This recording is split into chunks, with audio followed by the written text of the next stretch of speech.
rasuurta galayna diyan yarehe saafsaafo sideed baarqab oo geel ku jira oo la wada saantay oo dhabida wada saydhayo miciida soo faystay midba inuu sarreeyo kan kale sababo doonayo oo aan la kala socinoo xere ku sooyday marna dhaqanka Soomaaliyeed kuma salaysnayne waxaa sidaysaba aan aakhirkaana wad la socotaane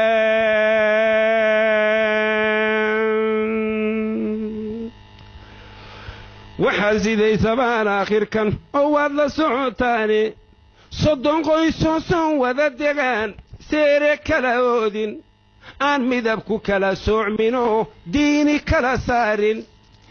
sinji iyo absawd iyo aqoon sawrac iyo xaajo iyo magacba siman oo dhammaan tol iyo saaxiiba in siyaasad lagu qaybiyo sixirku iidaaman oo uu siqiirkiyo ilaa sayn cadduhu waasho marna dhaqanka Soomaaliyeed kuma salaysna